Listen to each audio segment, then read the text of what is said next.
go down into the basement.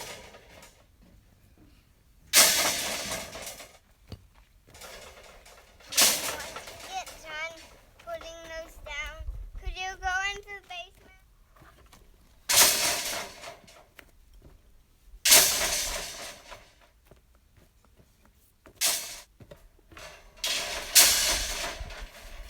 Hey YouTubers, welcome back to Desert Have a Garden. We are up at the High Desert Homestead, and the project for this visit is to make the frames for the cabin footers. So this is huge because this is the actual foundation that the cabin will be sitting on. So this is kind of like the moment we have been waiting for. The basement is pretty much done, so we can work on the foundation for the cabin to set on top of. And in order to do this, each of the footers will be a 3-foot internal square. And so we will be cutting lumber over here. Two sides will be 36 inches and the other two sides will be 39 inches. And then we'll be building the frames using rebar. Rick made the rebar pieces at the shop back in town. He has the welder and all the equipment there, and he made a tool to bend them with. So you can see here these little rebar pieces that will be going down inside them. And then what will be left is to pour the concrete into them. So let's go ahead and get started. This is probably not the right way to do it, but it's the way to do it. Screwdriver in there. And the threads are reversed on the blade.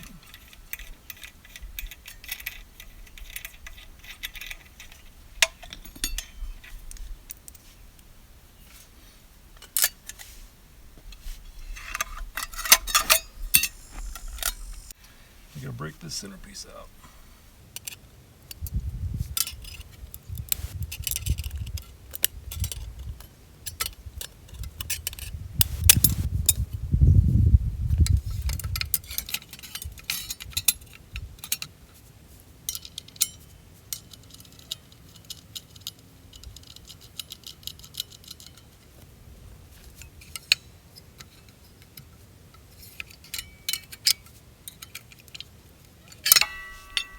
We're done. Here we have the plans that we are using to reference, and it's a good thing Rick knows what he's doing because this is all Greek to me. The only one I like to look at is the layout plan. So we'll be working on what is the number 2s today, and I believe there are 12 of them, and so we'll be making those little foundation boxes.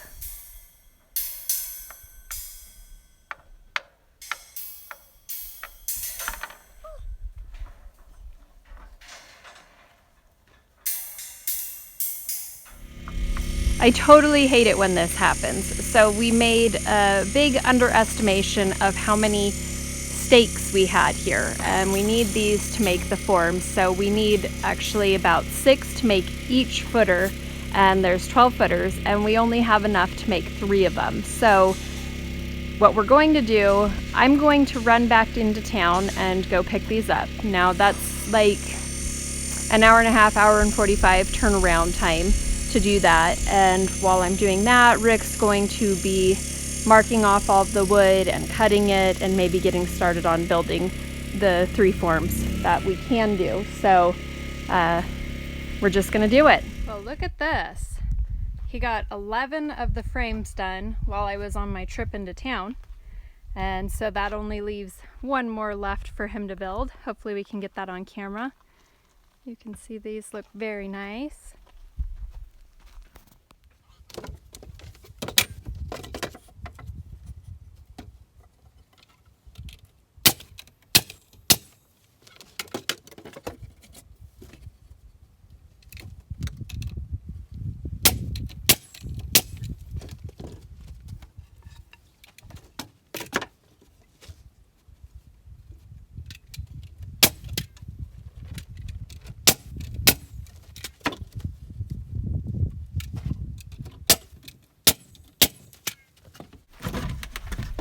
Okay, so I see you made a jig that helps you square it up. So you just measured it, got it all square, and then nailed these boards down in in order to hold it in place. Yep, that way it makes it flat. Makes it flat and relatively square. Awesome. So there's number 12. What's the next step? Lay out some more forms, or lay out some positions with the string lines using that leveler and get everything leveled. Pull some string lines so we can level these out and lay it all out. Awesome. What's in there? A giraffe or a panda. What? Oh, I see something. How'd you get in there? I climbed up it. Okay, Mom, now you try. I'm not gonna try it. Hands down. There you go. Good job, buddy. That wiggled out of place. Yeah, it slid a little bit. Lots of fancy tools and measurements and calculations, and still no progress. So I think this whole exercise emphasizes the importance of starting with a square and a level foundation, which if you've been watching, you know from a previous video that didn't happen for us. Our foundation was not even close to square, and it definitely wasn't level. So now when we are working to set up the footers for the actual cabin, we want that to be square. We want our cabin to be square, as close as possible.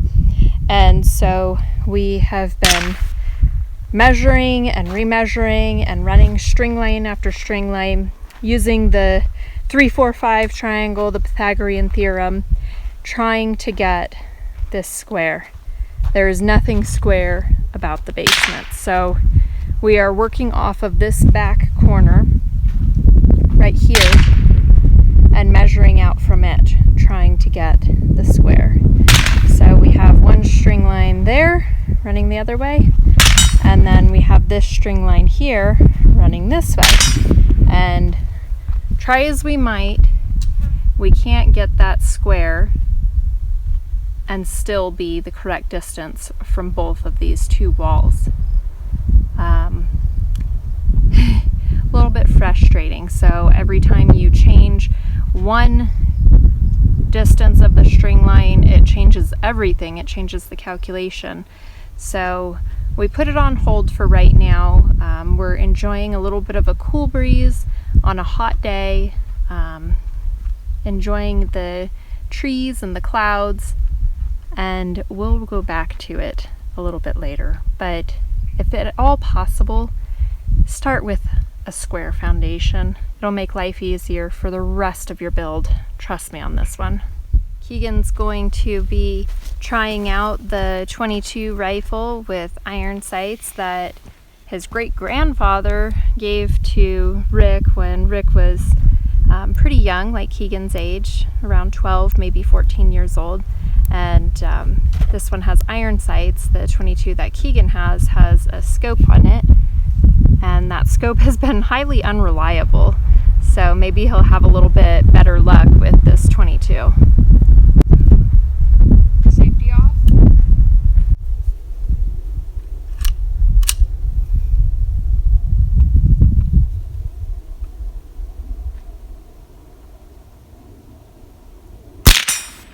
Nice shot. Again.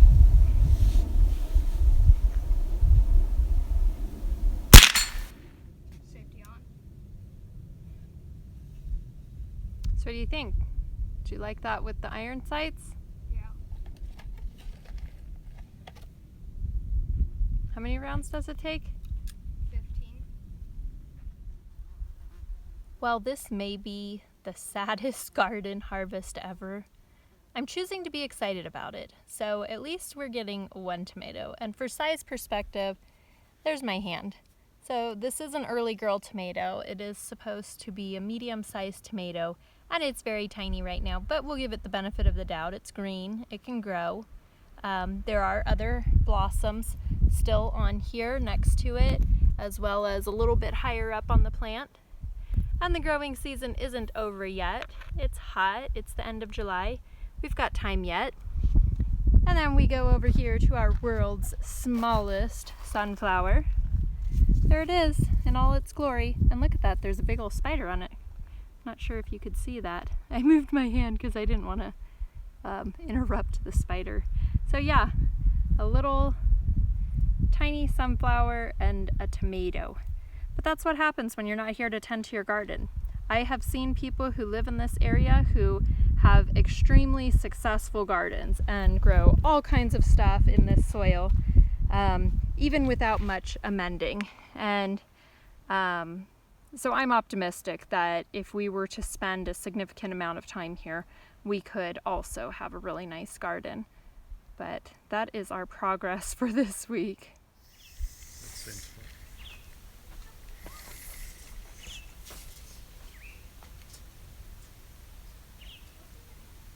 Well, anyways, we got That's it right there. So the corner's now square? It's in the right spot. Do these go on the outside of the string? But The boxes go on the outside? no, this post is the center of that box. Well, it's actually off.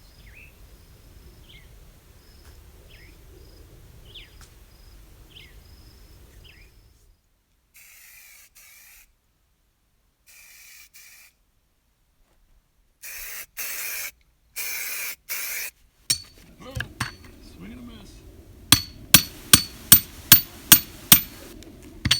Okay. okay.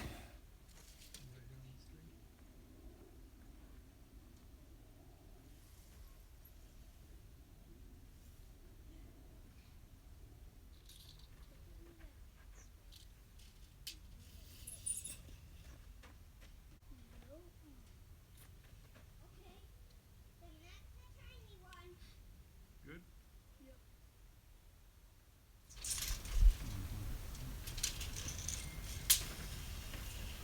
The little black mark?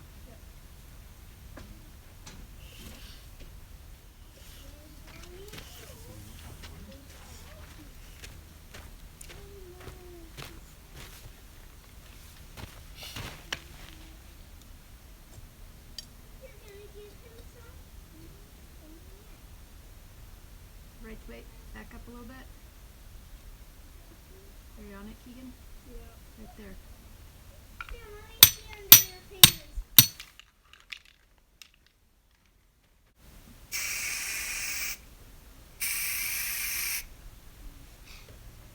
That's it. Oh no, hold on.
There is a huge rock inside this hole that we need to dig out. It's like this whole side here. So we're calling in the big guns. We're gonna use the backhoe to get this one out.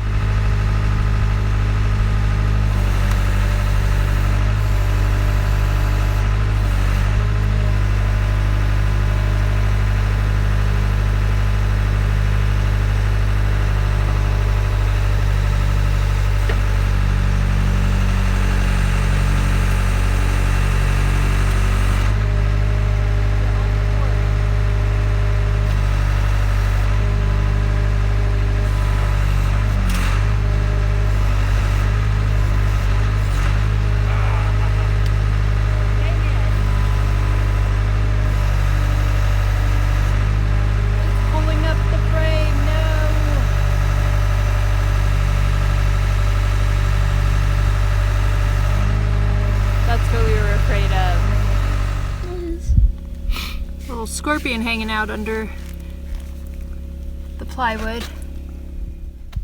Okay guys, well, we're gonna call it a wrap for this weekend, and we are admitting a partial defeat. So we really hoped that we would be able to complete this job this weekend, but as you can see, it's not even close. So when we got over here to start this form, the soil is just so hard and compacted. It's clay, and so when we wet it, it formed like concrete. So we're going to have to wet that back down to get these in. So we started with this corner over here because it was low, and so using the transit, we found where it needed to be and elevated it there. So we've got that corner, and then you can see there's 3 more that go in the middle here that all have to be dug in. Actually, this one right here is really low, so we have to do a little work on the buried septic pipe before we work on that one. Save that for next weekend. And then we were able to do this corner. This one was mostly low. Here we just had to dig out a small amount for this corner. And then over here, we haven't done anything with this one. This area for the basement never got dug, so this is like the hardcore undisturbed original soil with the big rocks, as you saw in that last clip. This big guy that we dug out of this form.